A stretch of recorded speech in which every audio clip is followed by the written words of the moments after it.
Welcome back. My mic's right. Welcome back to the Nexus Games Europe quarterfinals. And we are hopefully about to head back into game, as apparently we have the player back on and we can continue with this series. Brilliant. Yeah, that is really good news, because I think this series could get very spicy now on Brex's Hole. It is basically a must-win for the Netherlands if they want to remain their chances in the tournament. However, it's also going to be match point potentially for Team Sweden. Yeah, Team Sweden looking like the stronger team, we have to say, so far. But the Netherlands definitely looking like they have a shot. Yeah, absolutely. The Netherlands have looked stronger in some of the games. Just, I would argue Sweden have looked stronger more, and at least more consistently, but they have had issues. So guys, as we catch back up to where we were in the draft, remember to vote for who you think is going to win. If you want Sweden to win, or you think Sweden will win, use the code #SEWIN in the chat. Or if you think it will be the Netherlands, use the code #NLWIN, as we are now caught up. Okay, so this is where it all comes down to for the Netherlands. They have a very young, talented team with some really experienced Hero League Grandmasters like the Comicron and Zavalosh. However, I always get the feeling that they have a good early game, they know how to gank, they know how to set up kills, but at some point they just seem to lose their grip on the game and they give it away in the late game. What could be the reason for that? I think it's more they just don't have like a complete understanding and base for the game. So we saw in Dragonshire, they had a terrible early game. They fell behind over a level, actually, and then came back in the late game through some fantastic team fighting. But we just saw in Tomb, they had a fantastic early game, and they were solid there, but their mid-game and late game was abysmal, actually. So they really just need to be a lot more consistent across the entirety of the games. We were mentioning it before the break, but here is the Genji as the first pick. High priority coming in from the Netherlands, as we see a repeat coming in from Team Sweden, ETC and Chromie. Yeah, if it ain't broke, then you don't have to fix it, apparently. That's what the Swedish team says. And I can't really blame them. I mean, ETC has been one of the most impactful and dominating heroes, warriors in the Nexus games thus far. Chromie looked pretty solid, didn't she? And I think here she can even get more value potentially, because it's so much easier for her to land good slowing sand zones. Yeah, absolutely. Brax is probably a better map for Chromie than Tomb, at least in the context of the compositions that both teams had. Chromie wasn't that great last game. This game, much more likely to do well, I think. Yeah.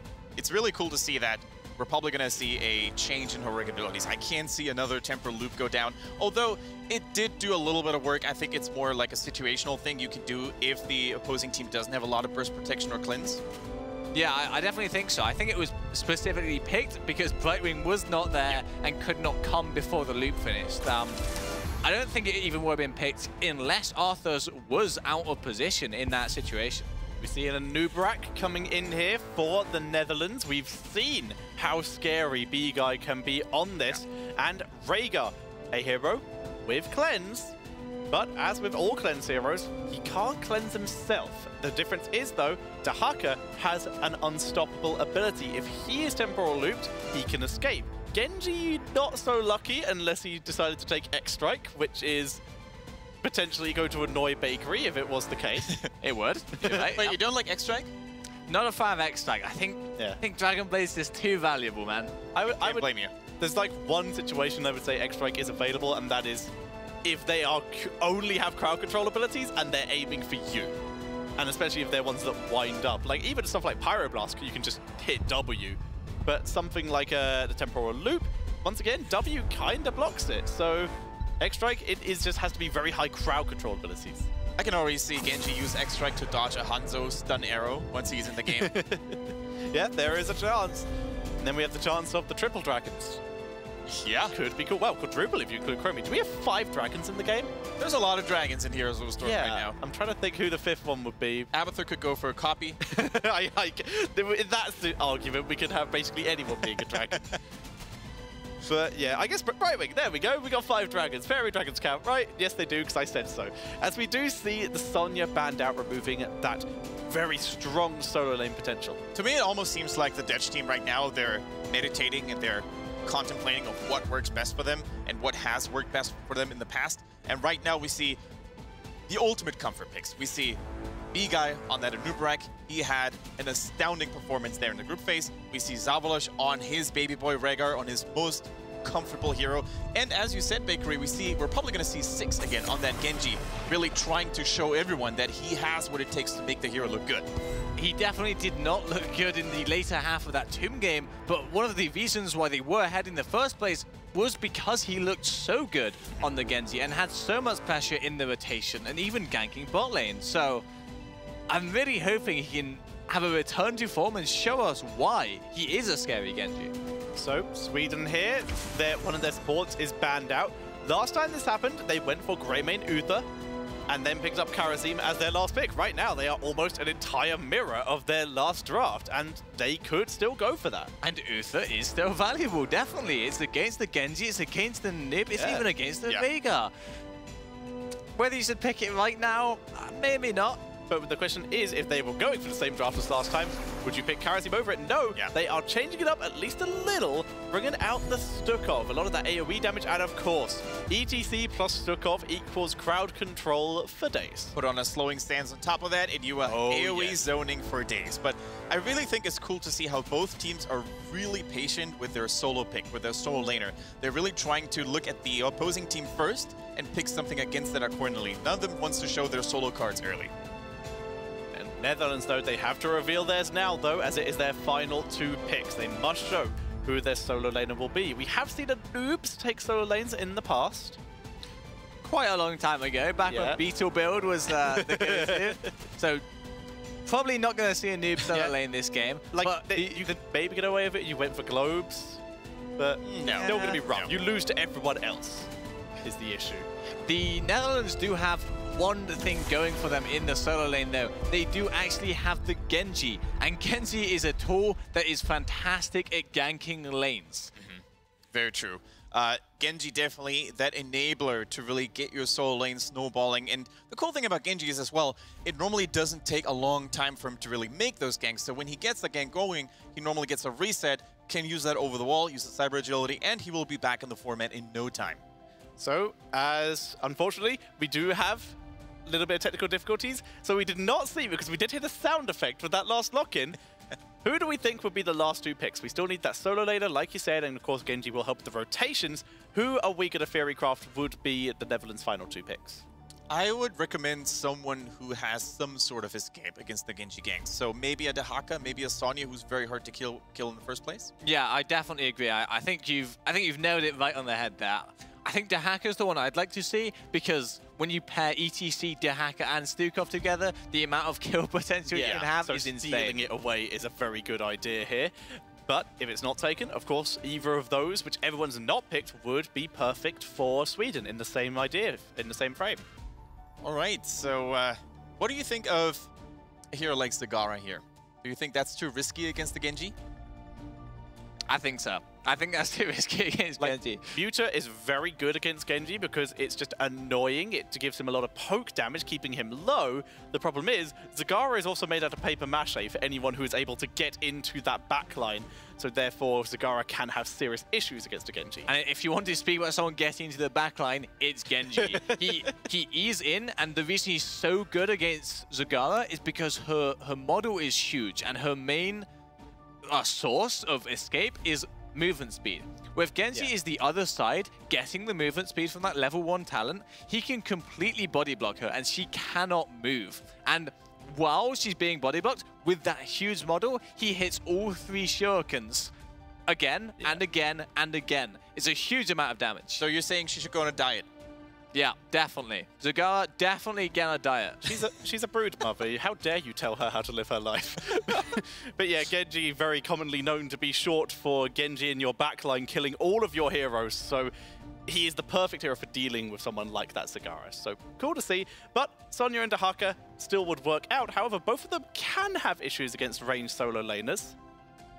Sonya probably not so much. Sonya's quite sustainable. She can use that E, get in there. True. Dehaka, kind of the same deal. Oh, Junkrat picked up. Cool. So we do see Malthael, one of the strong solo laners in general, and it does make potentially the Dehaka or Sonya have a little bit of trouble, but they'll still do well in lane. That's a fine lane no matter what. The Junkrat, though, does cause chaos, because that's what he does, and he puts pressure onto that Chromie. If he can land that concussion bomb, then Chromie could be in serious trouble. I think the main appeal of this Junkrat is the counter-engage. If ETC ever slides in, then he is going for a ride, I reckon. Or you think it's a rocket ride? No. I mean, he's going... yeah. Baited me there. Do you think it would be a rocket ride, though, because this kind of comp? Even to dodge temporal loop? Oh, maybe. I could maybe see that, but at the same time, it is a long wind-up, and it's against Stukov, it's against ETC. And we have been seeing so many Riptires just having such great effect. Especially against Stukov, who is very immobile as long as he channels Lurking Arm, for example. Oftentimes that will not allow it. Oh my. Okay, cool. Here's the thing. Are they going to rotate now? Are they going to send Greymane in the solo lane and get Alarak in the 4-man? Yeah, that's what I'm expecting. So Maltho is a hero who wins almost every single melee solo lane because he plays so well. Yeah. But he has a tough time against lanes because he can never get to them. Greymane, one of the highest damage range with kill potential with wave clear. Yeah. Well, that should be a very tough lane for Maltho to be in. There's a certain comic artist that we all very much enjoy who is going to be very happy with that pick here. But like you said, the Alarak pick, turning it on its head here, turning that Malthael pick, which would have been pretty reasonable against Sonya or Dahaka, completely on its head into a much rougher lane. Both of these drafts have huge potential for punishing. As the chat is leaning towards Sweden, where are you guys leaning? I think the Alarak poses a serious threat for all those ranged squishy heroes on the side of the Netherlands. The Genji, the Rhaegar, and of course also a hero like Junkrat. If they get caught in an Alarak combo, it could be lights out immediately. I'm going to Sweden. Yeah.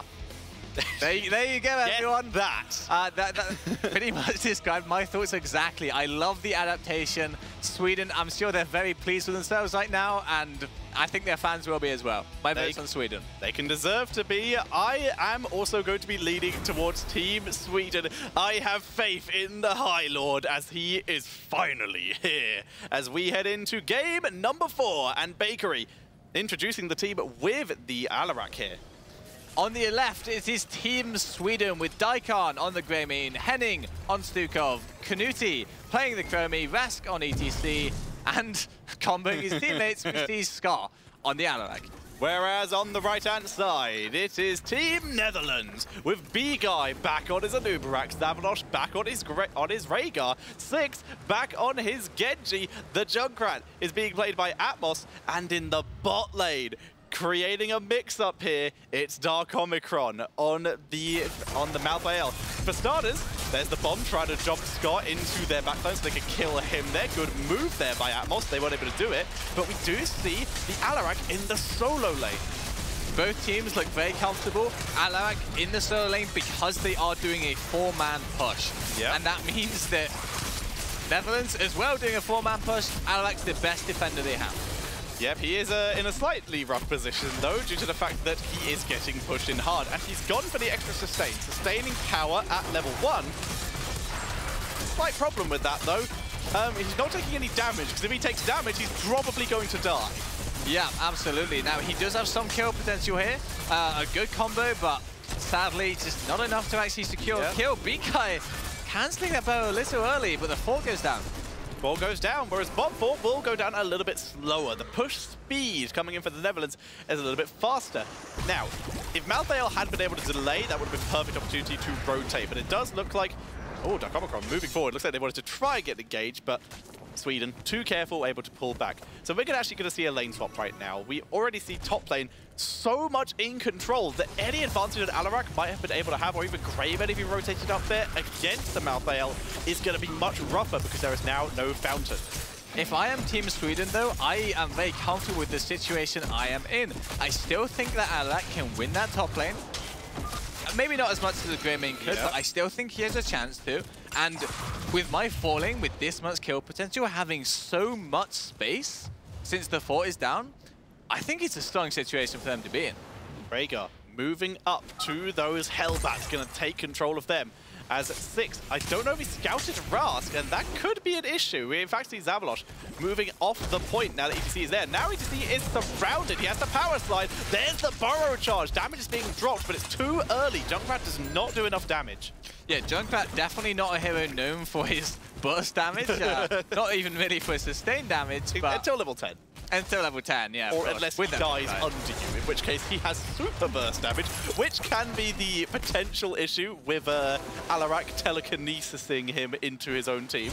Now 6 making a huge play here, backdooring the beacon, and then even poking the bot lane when the ETC's gone to defend it. The silence is good. Junkrat raining down the pain with those grenades here. But we do see Sweden taking it back, and they're able to grab that tower, the one thing they missed with their initial push. As we do see Netherlands just holding it together. B-Guy is going to be back, while 6 is going to attempt to cause a distraction as they look for Scoff. We spoke about in the draft how scary this Genji is to gank. He uses the perfect geometry, actually, to line himself up, get 2 procs on that healing E, and actually survive. So well played by Alarak, but a scary situation. Yeah, the High Lord versus the Angel of... What was he before he became the Angel of Depth? Knowledge, I think it was? Might have been Wisdom. Can't remember. It's been a while since I've looked up my Diablo lore. I think it might have been Wisdom. Wisdom sounds about right, doesn't it? As Rask, once again, in the aggressive position. This is usually the role we'd see reserved for a Muradin, but Rask, so far, it's working out for him. Definitely playing on the edge, though. I think it's very risky, especially when you have these heroes like a noob. Slide maybe too early and he's in trouble. Yeah, he's going to try and delay, but now he is in trouble. Like you said, Genji dashing through. Alarak has arrived, tries the geometry and gets the double silence. Scott performing very well on Alarak so far. Really good on this. He's seeing these plays in terms of displacing people, displacing himself that are just impressive. He is doing a really good job. I will say, the rotations from these teams have been insane.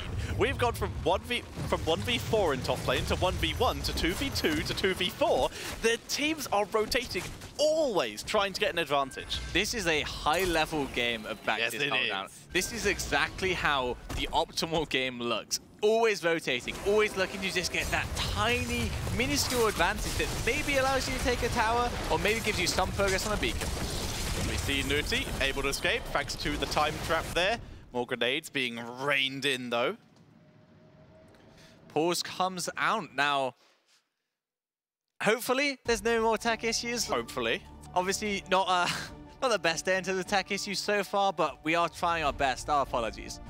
Very indeed we are, but also trying their best are both the teams in this game.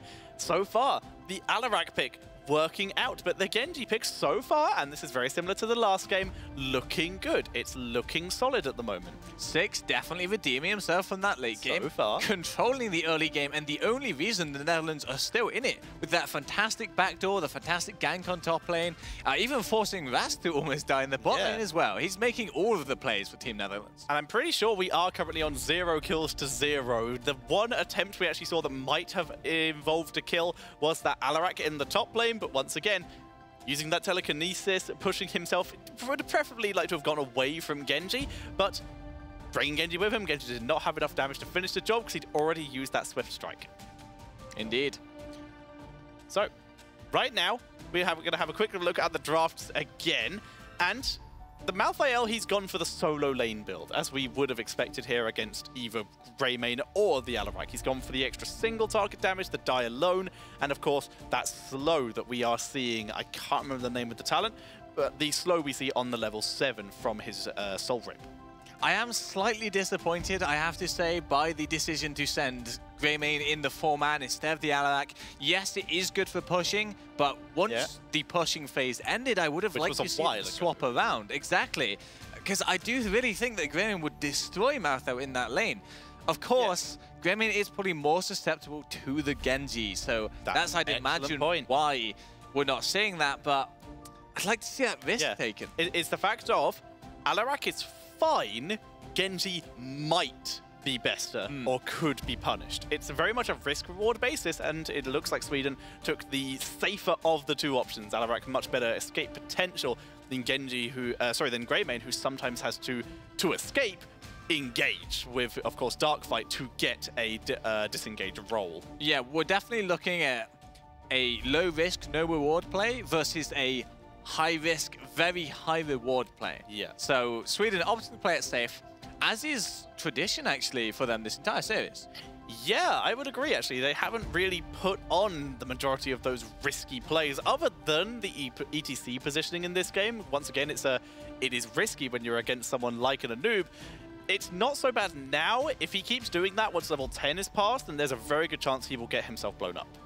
Yeah, absolutely. He's playing a lot more risky than I personally do, but he's making it work. You can see he survives both times, actually. Yeah. I mean, maybe B-Guy slightly off on his CC usage, which is a rare thing to say about B-Guy on a noob. True, but once he has that Cocoon, we will see if that continues. If he goes for Cocoon, who knows? He could surprise us with a bit of a Locust Swarm.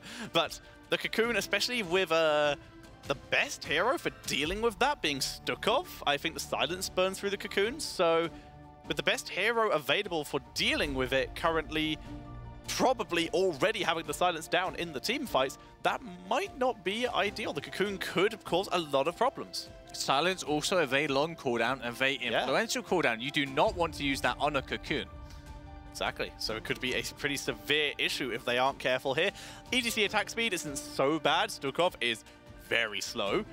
Takes him a while, and of course Greymane, he can take some attack speed buffs, which seems to be the meta for a while, but appears to have dropped potentially out of favor a little bit these days. It's on and off. It's on and off, yeah. Greymane's a very flexible hero with his talents outside of the first 3 levels. The first 3 levels, obviously, we do normally see the cocktail build, but past that, the ultimates are sometimes changing up. Maybe not so much anymore, but still a bit. But 13 and 16 especially do change by player preference and situation. Yeah, we don't really see Eyes in the Dark as much anymore. That's something we used to see every now and again, but it's still a decent disengage tool. But we see a lot of flexibility, even on level 20. We, on the very odd occasion nowadays, do see that Gilnean roulette every now and again, or the reset on the go for the throat. But the majority of the time, still going for that classic Hunter's Blunderbuss. Yeah, Hunter's Blunderbuss is a fantastic talent, actually, getting so much value from attacking a structure especially, but even just a frontliner like a noob is going to splash the whole team behind him. So guys, sorry again, but we're going to have to take you to a very short break. When we come back, we will try to get you back in to Sweden versus the Netherlands. Don't go anywhere. We'll hopefully be back quite soon.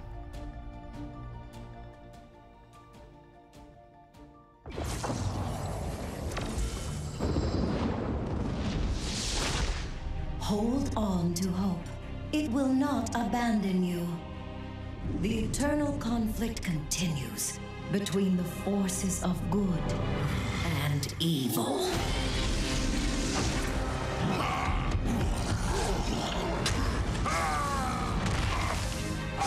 Evil will triumph over those who give in to despair. But despair cannot defeat the power of hope.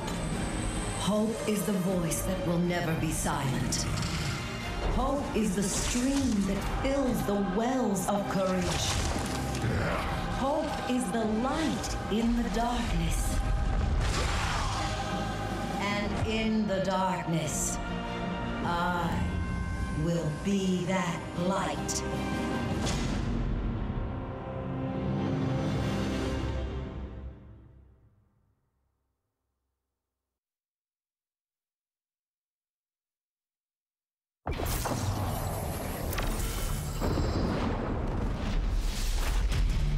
The pathetic wretches of this new realm already fear me. They should. So many souls for me to harvest. And I shall begin with theirs. This Nexus, all its power, it will be mine! Those who oppose me invite their own demise. If the two of us have learned anything fighting fools like these before, it's that when we work as one, none can stand against us. We are Shogun! We will rule the Nexus! Or destroy it!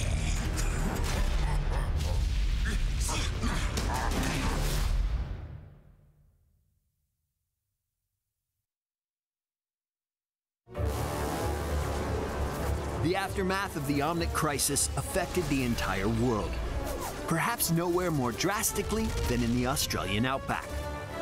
Due to an attack on the Omnium's fusion core, the area was transformed into an irradiated wasteland. Survivors, like Jameson Fox, were greatly affected by the resulting radiation. Post an eviction from Junkertown and a subsequent international crime spree, the explosive-obsessed Junkrat has found himself in the Nexus. And wherever Junkrat goes, havoc and bedlam can't be far behind. Junkrat is a ranged assassin who displaces and roots enemies while dealing a ton of explosive damage. Junkrat's trait is total mayhem. Just like in Overwatch, when Junkrat is killed, he drops a series of grenades which explode and deal damage to any enemy caught in the area. His first basic ability, Frag Launcher, launches a grenade that bounces in the same direction until it ricochets off terrain or hits its target and explodes. When cast, a circle around Junkrat shows the target area where he'll fire the initial shot, and the line indicator shows the direction and distance his grenades will bounce. Frag grenades deal half damage to structures and have 4 charges that replenish all at once. Junkrat's W ability places a concussion mine at a target location. Once placed, his D key becomes the activatable ability, Detonate Mine, which triggers his mine to deal damage and knock back enemies nearby. Concussion Mine has no time limit and lasts until he chooses to trigger it or place a new mine.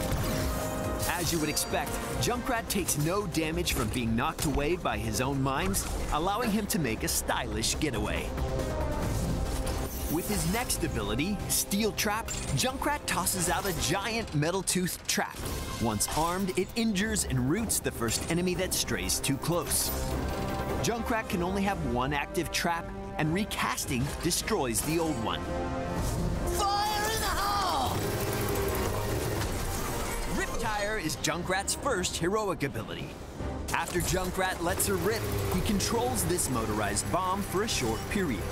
While active, the Riptire's Q ability allows it to jump over enemies and terrain alike. Once the bomb has reached its destination, he can activate it and deal damage to enemies in the blast radius. The closer they are to ground zero, the more damage they take. The Riptire can be killed by enemies, and if you take too long to reach your targets, it will expire. Since Junkrat is vulnerable while his Riptire is out, be sure to activate it from a safe location. Unless you like to live dangerously. Junkrat's second heroic, Rocket Ride, brings the explosives in an all-new way. After taking a couple seconds to hop aboard his customized rocket, Junkrat blasts into the stratosphere. His landing location is controlled by a movable targeting cursor, and after a few seconds, Junkrat lands smack dab in the center, dealing damage, activating his Total Mayhem trait. After a short rest, Junkrat reappears no worse for wear at the Hall of Storms, and can cruise his missile back into the fight with incredible speed.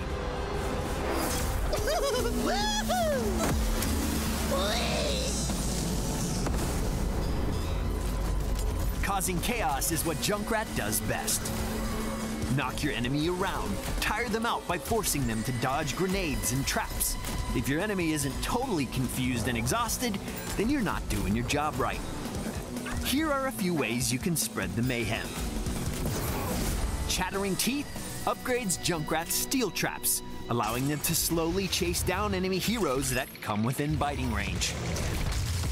The Spread Volley talent is an activatable ability that causes the remaining charges in Junkrat's Frag Launcher to fire 3 grenades in a spread.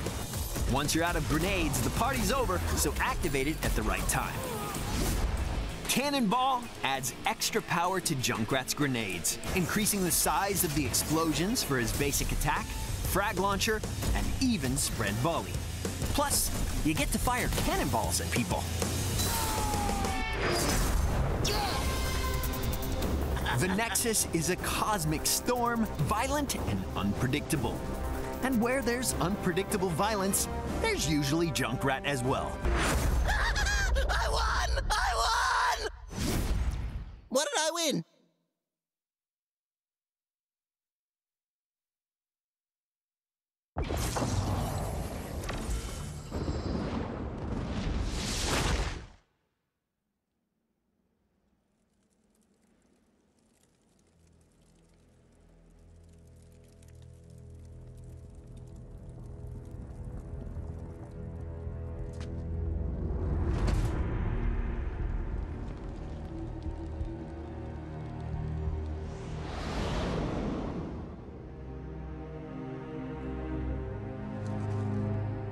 A king has fallen.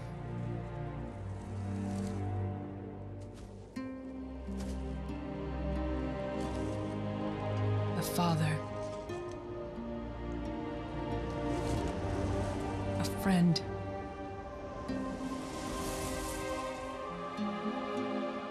A warrior.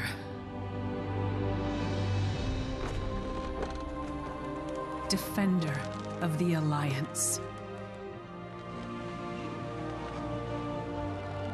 He was a beacon of hope.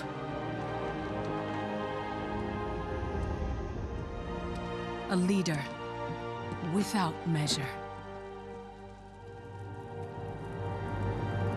A man who would never accept defeat. He was our shield against the storm.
Wherever he has gone, Varian Rin will remain a hero. Always.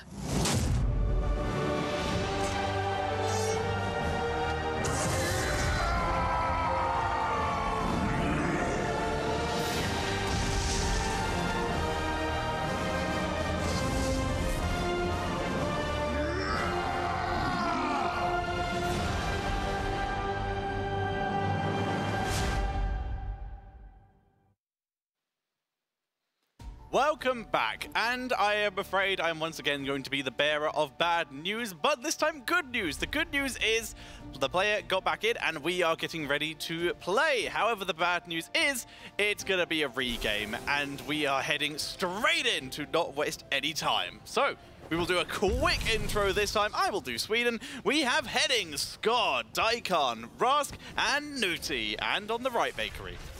On the right, we have Atmos playing Junkrat 6 on the Genji, Zavalosh on the Veigar, Darkomicon on the Malthael, and B-Guy on his Anubis.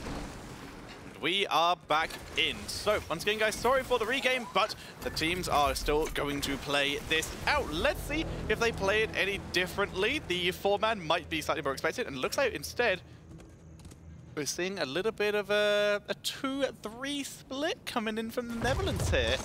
On the other side, it's a very similar strategy. Heading straight for the towers, but they're not going to go all in until they see the Netherlands. Both teams playing much more cautious this time around. When you show your strategy like that, you definitely have to be mindful of adaptations from the opposing team, and both are. So we're going to see a 2v1 lane in top so far. Genji hanging about up there, but Sweden taking control of this bot lane.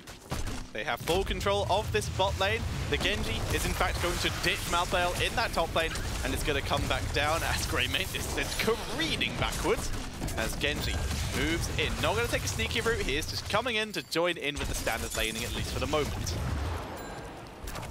Playing the bot lane slow so far, not much happening, not either team being aggressive. The Anubak takes a trap on the bot side, trying to pressure, but the setup from Sweden just looks a bit too safe right now. Yeah, they're playing very cautiously.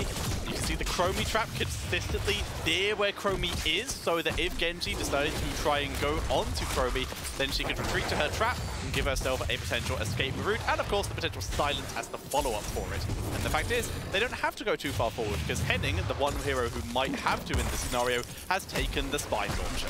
Now, I'm sure Nuti is very happy so far this game. He is getting stack after stack because this is a forced 4v4 lane. Bomb explodes. Not able to turn it into a kill, at least to begin with. Dark Omicron. Immense patience in this top lane so far. Come in. Atmos continuing to siege as best as he can. There's a good ability onto Rast, but the damage dealers weren't in range. And you can see just how far that knockback from Concussion Mine is, but as you said, so far nothing be able to happen from it. The damage dealers were just too far away. This time, Zavaloj will be able to pick up those Hellbats without any difficulties, as we see Greymane doing a similar job. Henning and Rast forcing him off as Henning goes flying again. It's a cool ability, very cool ability for guarding these areas. Six doing the same thing as he was last game, just pressuring the back door on that shrine. And that time Henning was ready to react, but it was close. He almost did not get there in time. Six was thinking about going to top lane, instead once again tried to backdoor the shrine, but the immediate reaction from Henning and Rast. This is slowing the pushing potential out of the Netherlands, but with that camp, they are still very slowly, mind you, but they are still pushing up anyway. Yeah, so both teams trading their Hellbats as is standard. Alec doesn't look to be having too tough a time, hasn't lost his ammo yet. Good silence onto that Malthael there, a little bit of extra damage. Rast continuing to move forward. B-Guy getting shot. Greymane looking for the kill, but B-Guy with the burrow charge able to escape. B-Guy very patient there. He knew the kill potential that the Greymane had, so he waited until he could burrow over the wall. The only place where Greymane could not follow him. The top lane, Malthael, he's holding it together. Once again, top lane has turned into maximum passivity to make sure that neither of them get punished. And as such, Rhaegar, hasn't really felt the need to go up there. Neither has Genji. A new bow is in though. That's the first aggressive move we see so far. It is not paid off. The Chromie combo is so close. That could have been bad. If he'd actually knocked Daikon over that wall, there's a good chance that Anub would have died. But the fact is, Anub survived, and he will be able to port back to base. But bot lane, once again, goes over to the control of Sweden. But 20% on the Zerg progress for the Netherlands. Well, that was the trade for B-Guy going in aggressively like that, but I don't think that's a move they can make again, Tetcher. They were right on the edge of dying. So we see B-Guy pulling back. A good cocktail is landed to try and burst through that shield, but it just expires instead, not able to do enough. And that grenade, too much pressure for Sweden to stay around, so the concussion mine forces the retreat. Alarak, he knows, he's almost certain that the Hellbats are being taken by Malthael, but he's too scared of the Genji. Six, playing much more commanding this time. And an interesting move there by Malthael. He finished the camp and then immediately moved up to the beacon in case Alarak was going to attempt to take it, because Genji can grab the camp and then swift strike in, and Genji was on the way anyway. So they potentially lost like a second, maybe less, on that camp being captured, but overall they gained a lot more control. Yeah, and this time Alarak might have a tougher time in the top lane. The ammo is actually gone, the Hellbats are still around, and this could be the wall for Malthael, which is huge for the Netherlands.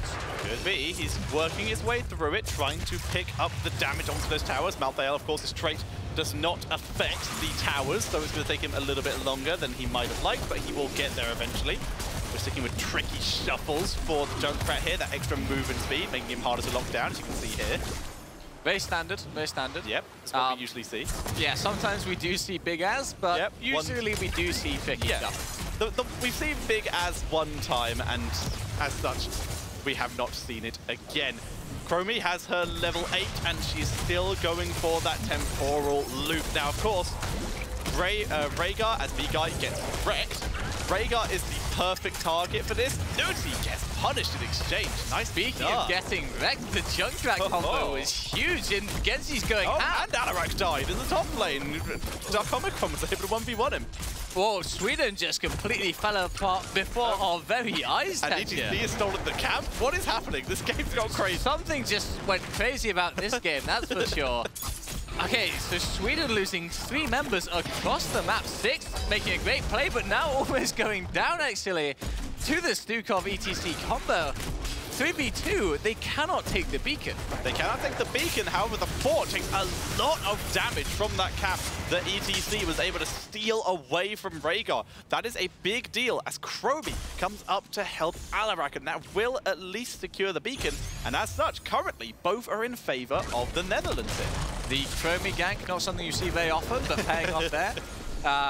Of course, Sweden are flying, losing this spot right now, but they do see 2 on top, and they want to take it back. Yep, Genji was able to grab back control on top, so once again we see a beacon trade, as we've seen time after time in this game so far. Now, Sweden was slowly eking an XP advantage, but the Netherlands actually, they've come back off of the back of those 3 kills, and they are about to hit level 10.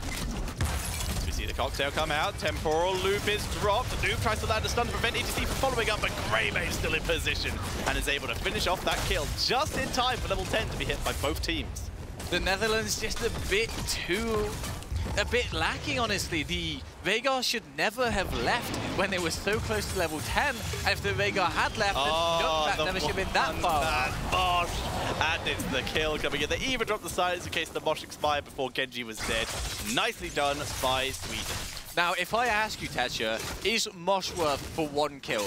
Almost always, you would tell me no. But in this specific situation, when this could mean getting control of both beacons and getting the Zerg wave, absolutely it is, if they can capitalize. And that's what they're trying to do. They have control, and Noob is going to try and sneak in to prevent this from happening. ETC's on his way down, but he's going to be 2v1 if he's not careful. And he's slide makes the last possible moment. He's still on the point. He does have to get off, though, because he is very scared of that cocoon.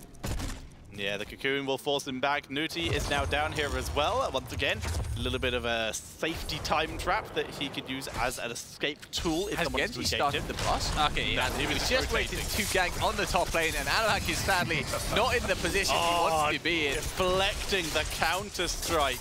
Beautiful play. The double silence, though, getting them with the little pointy outfits. As we do see yet another use of that temporal loop to pick up another kill. Temporal loop should not be getting this much value, honestly. The Veigar needs to be more synergized with the Junkrat. They are trying to counter-engage on Vash. The trap not catching Genji does catch the noob, and that should be enough to save Vash's life.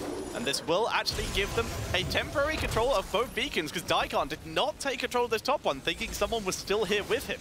Daikon definitely a bit slow on the uptake there, but does get there after only a few percent, so not a big mistake.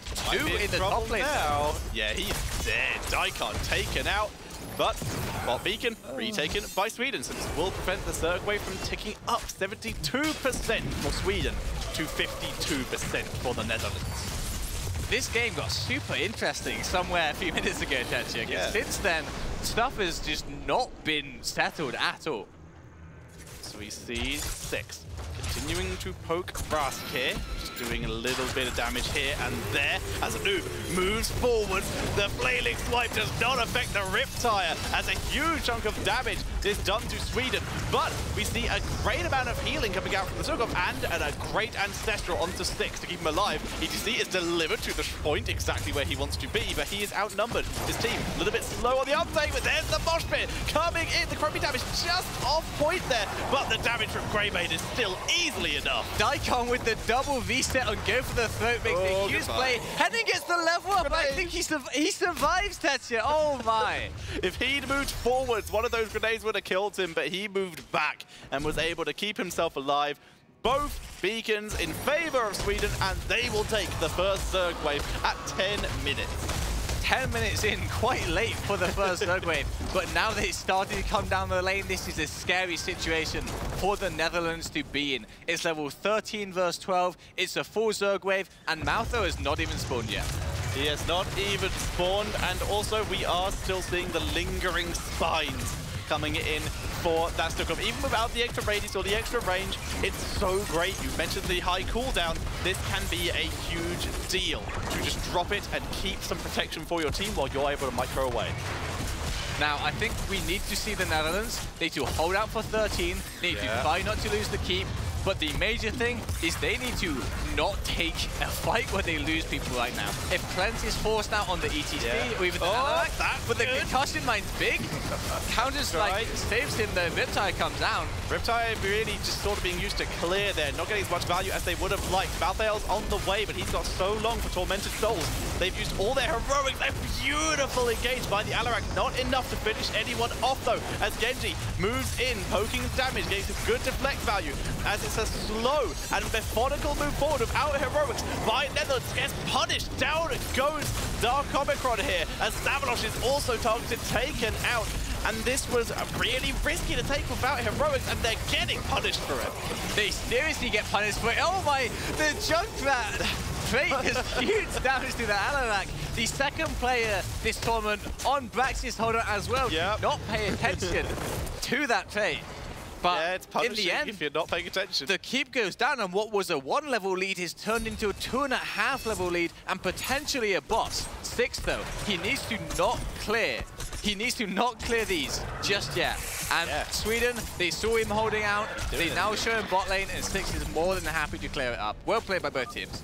Well played by both teams indeed, as we do see Sweden in a significant lead, even without the Alarak. The Alarak dying is basically all that stopped them from potentially going for more there or potentially going for that boss.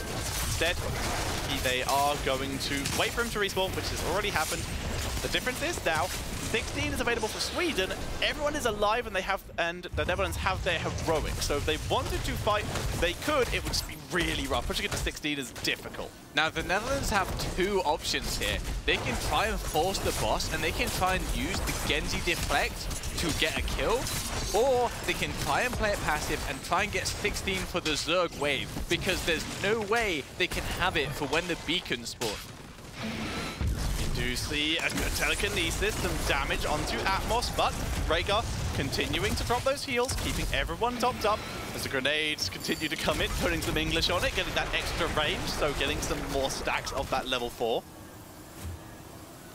Sweden still in control, but there's not much on the map. They cannot justify forcing a boss that does as much damage as the Archangel, and especially against the Genji. So they're just waiting. Both teams just waiting for the objective to come up, but trapped by Sweden. See a bit of danger. The silence was dropped, but Anub still able to tunnel out before the telekinesis was dropped.